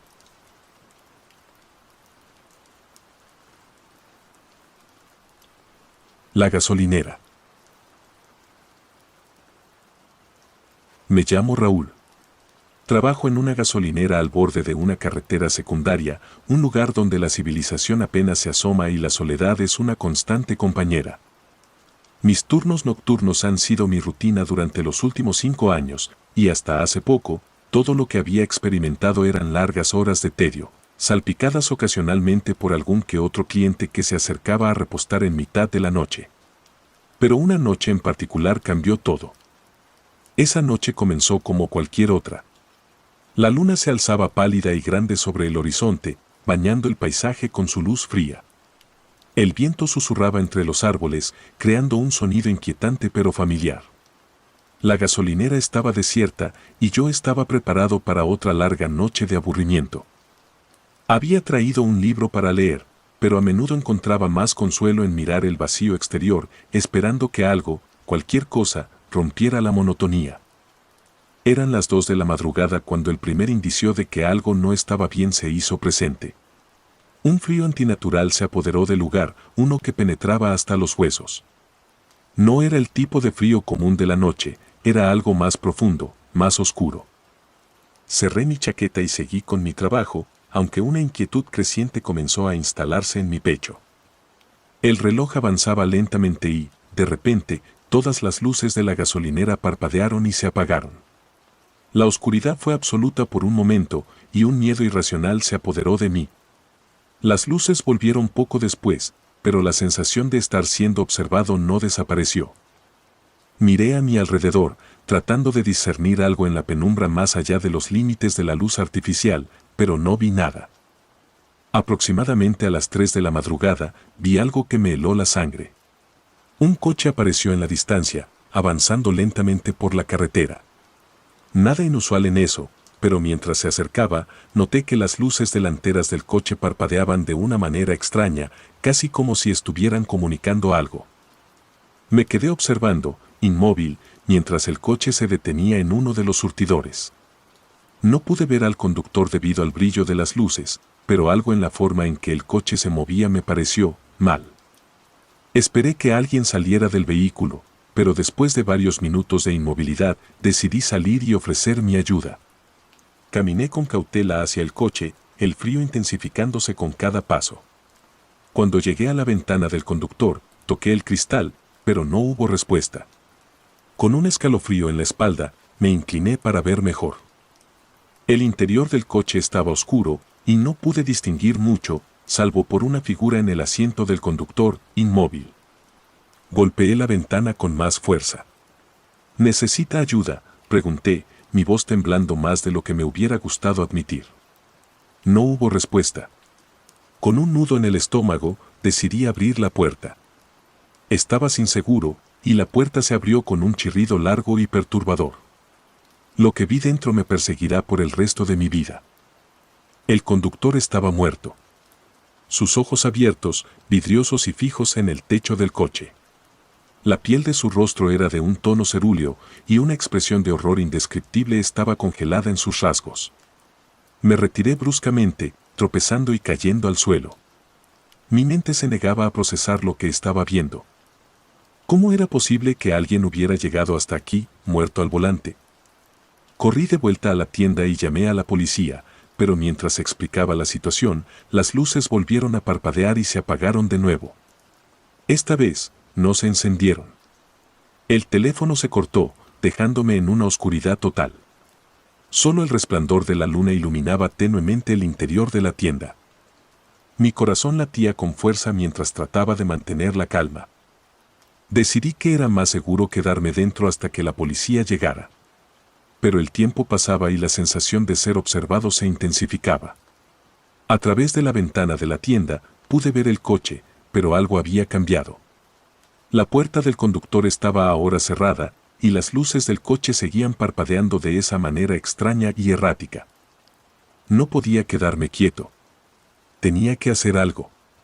Con una linterna en la mano, decidí volver a salir. Cada paso que daba sentía como si estuviera caminando hacia mi propia condena. Al llegar al coche, las luces se apagaron de repente y la oscuridad fue total una vez más. Levanté la linterna, pero su haz de luz apenas penetraba la negrura. Al abrir la puerta del coche nuevamente, el cuerpo del conductor ya no estaba allí. Solo quedaba un asiento vacío y una sensación de vacío que parecía consumir todo. Retrocedí, asustado, cuando algo se movió en el asiento trasero. Giré la linterna y lo que vi me hizo gritar. Una figura, grotesca y distorsionada, me observaba desde las sombras. Sus ojos eran dos pozos de oscuridad pura y una sonrisa maligna se extendía por su rostro. Corrí de vuelta a la tienda, el terror impulsando cada paso. Me encerré dentro y busqué algo con lo que defenderme, cualquier cosa. Encontré una llave inglesa y la aferré con fuerza, sabiendo que sería de poca ayuda contra lo que fuera que estaba afuera. Mi mente intentaba racionalizar lo que había visto, pero no había lógica que pudiera explicar la aparición de esa figura. Las horas pasaron con una lentitud exasperante. Miraba el reloj, esperando la llegada del amanecer, pero parecía que el tiempo mismo se había detenido. De repente, un ruido fuerte me hizo saltar. Algo golpeaba la puerta de la tienda, una y otra vez, con una fuerza que hacía vibrar el marco. Me acerqué con cautela, la llave inglesa lista en mis manos. Cuando abrí la puerta, no había nada allí. La oscuridad exterior era impenetrable, y la sensación de ser observado se había convertido en una presencia casi tangible.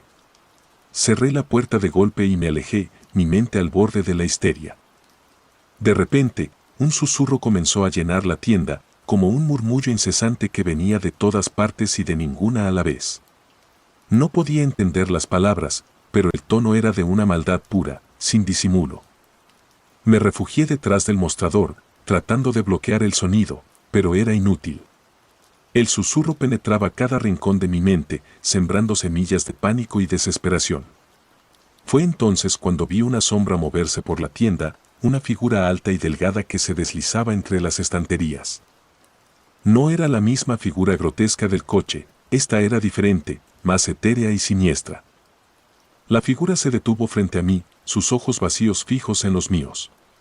Intenté gritar, pero ningún sonido salió de mi boca. La figura extendió una mano hacia mí, y cuando sus dedos me rozaron, sentí un frío que quemaba. Cerré los ojos, esperando lo peor, pero entonces todo se desvaneció. El susurro, la figura, el frío, todo desapareció en un instante. Abrí los ojos con cautela. La tienda estaba iluminada de nuevo, y el amanecer se asomaba tímidamente por el horizonte. El coche seguía allí, pero ya no había rastro del cuerpo ni de la figura. Miré alrededor, tratando de entender lo que había sucedido, pero no encontré respuestas. La policía llegó poco después, pero no encontraron nada fuera de lo común. Mi relato fue recibido con escepticismo, y no había pruebas que respaldaran mi historia. Desde esa noche, nunca volví a ser el mismo. La gasolinera fue vendida poco después, y yo dejé de trabajar en turnos nocturnos. A veces, en mis pesadillas, vuelvo a esa noche, y la figura con los ojos vacíos me observa desde las sombras, recordándome que el horror verdadero no se olvida. Nunca supe qué fue lo que experimenté esa noche, pero una cosa es segura, hay cosas en este mundo que están más allá de nuestra comprensión, y a veces, la oscuridad nos observa desde los rincones más inesperados.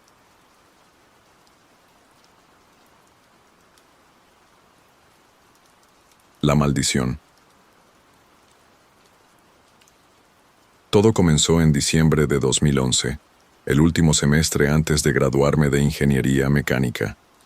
Aquel día nevaba ceniza de los incendios forestales y el humo cubría la doble calzada de la Panamericana Sur de Colombia, cerca de Pasto.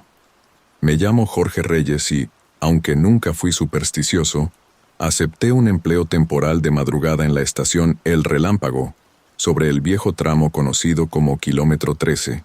El puesto ofrecía un sobresueldo suficiente para pagar mis trámites de grado. La gente del pueblo vecino hablaba poco de ese lugar. Era la única bomba iluminada en 20 kilómetros de curvas andinas, y decían que el dueño la cerraba al amanecer, sin cámaras de seguridad ni registro contable. Me presenté a las 10 de la noche. El encargado nocturno, un tal don Aurelio, me recibió con una linterna y una advertencia apenas audible. Mantenga la vista al frente. Si escucha motor, no voltee. Su aspecto era más de enterrador que de empleado de servicio. Sin embargo, necesitaba el dinero y no hice preguntas. La gasolinera era mínima, 2 surtidores metálicos de los años 80, un minimercado con estanterías polvorientas y un baño químico en la parte trasera. Tras firmar un cuaderno amarillento sin membrete, Aurelio caminó hacia la oscuridad y se marchó sin despedirse, dejándome solo con el chillido sordo de los transformadores. Las primeras horas pasaron sin incidentes, salvo la extraña sensación de que la montaña entera respiraba sobre mí. El viento frío bajaba desde el páramo y agitaba las banderas rotas del techo. Cerca de la 1 de la mañana vi un resplandor pálido que llegaba del lado norte. Supuse que era un auto de carga, pues los faros se movían pesados y lentos. Me acomodé los guantes y esperé el chirrido de los frenos, pero aquel ruido nunca llegó. El asfalto vibró durante unos segundos y al lado del dispensador 2, los números electrónicos comenzaron a avanzar por sí solos. 4 litros, luego 6, luego 20. No había manguera en uso ni vehículo presente. Pensé en un cortocircuito y pulsé el botón de paro de emergencia. El contador siguió corriendo hasta marcar 66 litros y se detuvo. El olor a diésel recién servido impregnó el aire, aunque el suelo permanecía seco. Cuando la pantalla quedó en 0, escuché un traqueteo detrás del local. Alumbré con la linterna y hallé la tapa de un pozo abierto. En su interior se distinguía una escalerilla de hierro cubierta de musgo. De aquella garganta subía un murmullo que sonaba a conversaciones superpuestas, como si varias voces hubiesen quedado atrapadas, hablando todas al mismo tiempo. Cerré la tapa con esfuerzo y aseguré el candado, decidido a renunciar en cuanto amaneciera. A las 3:30 apareció don Aurelio de nuevo, conduciendo una camioneta antigua sin placas, la carrocería cubierta de barro seco. No encendió, los faros apenas dejó el motor al ralentí. Se bajó, me pidió la llave del depósito principal y, sin mirar mi rostro, soltó una frase de 2 palabras: «Ya viene». Después tomó la manguera y llenó su propio tanque. La bomba marcó exactamente 13 litros. Cuando colgó la pistola, me di cuenta de que el tablero digital se reflejaba en sus ojos, y en ambos ceros últimos vi parpadear una silueta que parecía un tráiler inmenso, estacionado justo detrás de mí. Al girar, no había nada salvo la carretera desierta. El miedo real comenzó la noche siguiente. Necesitado de la paga completa, regresé. Esta vez encontré una libreta sobre el mostrador. Contenía solo 2 páginas escritas con letra infantil y tinta azul. En la primera se leía: «Todo conductor nuevo ve lo que no está. Si se queda lo suficiente, termina yéndose sin estar». En la segunda, un esquema de la gasolinera señalaba una línea subterránea que conectaba el pozo trasero con los surtidores. Nunca supe quién dejó esas notas. Minutos después de medianoche, un autobús de pasajeros se detuvo. El conductor, pálido y sudoroso, solo alzó 3 dedos pidiendo triple carga de gasolina sin bajar la ventanilla. Tomé la pistola y comencé a despachar. Al cuarto segundo el contador se bloqueó en 27 litros, igual que la temperatura exterior según el termómetro averiado del local. El vidrio polarizado del autobús dejó entrever docenas de rostros pegados a las ventanillas, todos con la misma expresión vacía, como si fueran fotografías descoloridas. en vez de pupilas. Cada ojo reflejaba la hilera de luces fluorescentes sobre mi cabeza. Cuando terminé, el conductor pagó con billetes viejos de curso ya inexistente y partió sin encender las luces traseras. Lo vi alejarse por el retrovisor convexo del dispensador, como si retrocediera en el tiempo en vez de avanzar. Comencé a sentir pinchazos en las muñecas, un dolor fino que latía con el mismo ritmo que la manguera de combustible al bombear. Recordé los rumores sobre empleados que se quitaban la vida, pero intenté convencerme de que era mero autosugestión. A las 4 clavadas, una camioneta militar sin insignias irrumpió a toda velocidad, cruzó la plancha de la estación y desapareció en la ladera, dejando tras de sí un eco de motor que no concordaba con su tamaño. Las máquinas volvieron a activarse solas, 40, 70, 90 litros. El total se detuvo en 113. El olor a diésel se mezcló con un pestilente tufo a sangre rancia. Quise irme, pero un zumbido grave me atravesó los tímpanos. Todo quedó a oscuras, excepto el letrero de neón que anunciaba abierta. Pude ver mi reflejo distorsionado en la ventana. Detrás de mí, una hilera de tráilers invisibles cubría los 2 carriles, como esqueletones de acero arrimados al borde del mundo. Noté que cada remolque sin forma tenía escrito un nombre completo, seguido de 2 fechas, nacimiento y defunción. Me acerqué al primero.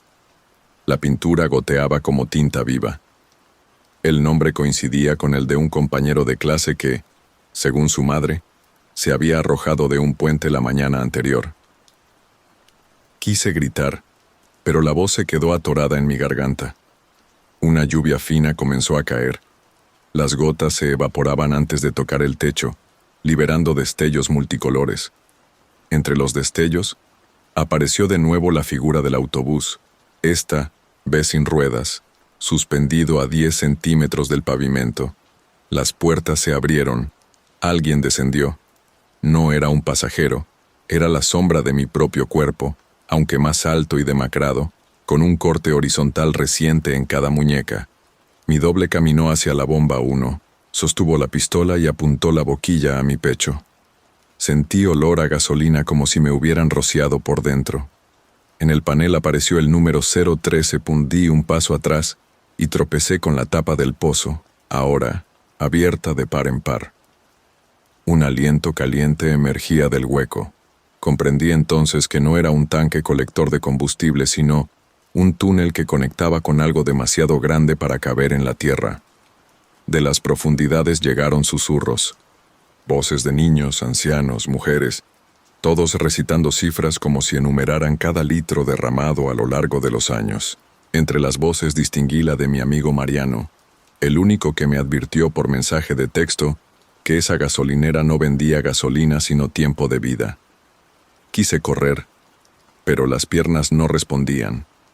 El flujo eléctrico regresó de golpe.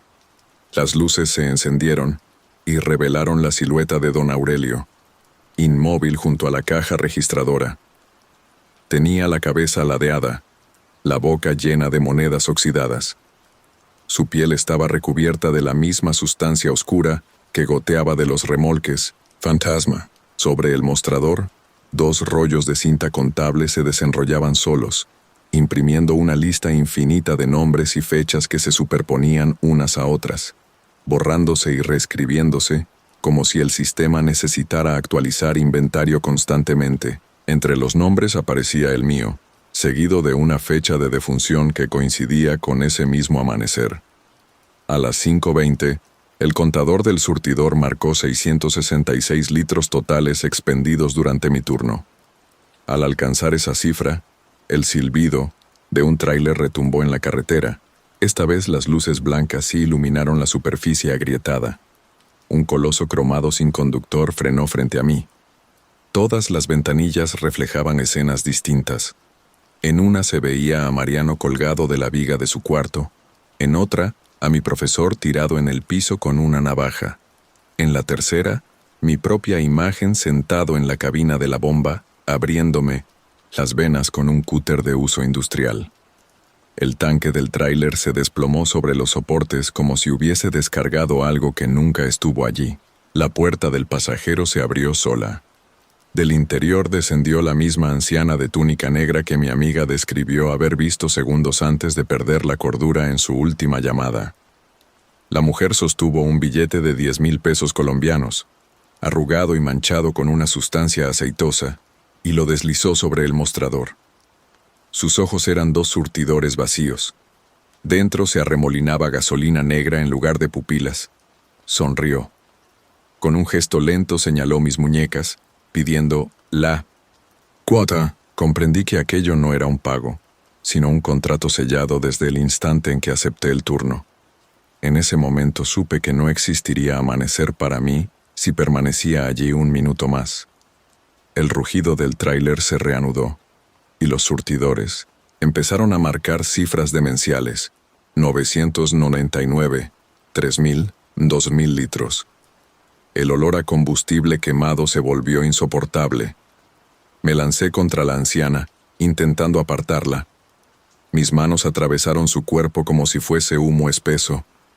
Sentí fuego, líquido treparme por los brazos, quemándome por dentro. Corrí hacia la carretera sin mirar atrás, escuchando cómo las luces explotaban una a una y el hormigón se abría bajo mis pasos.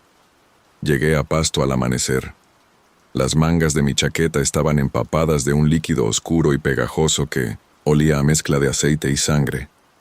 Me internaron en el hospital por intoxicación, con cortes superficiales en las muñecas que, según los médicos, parecían autoinfligidos, pues nadie creyó mi relato. Esto fue Relatos de Terror de Dark Einstein, Familia Paranormal. Si estas historias sacudieron tu realidad, suscríbete, deja tu like y activa la campanita, así el próximo estremecimiento te encontrará preparado. Comenta cuál relato te dejó sin aliento y quizá lo profundicemos en el siguiente episodio. Hasta entonces, que el miedo te acompañe.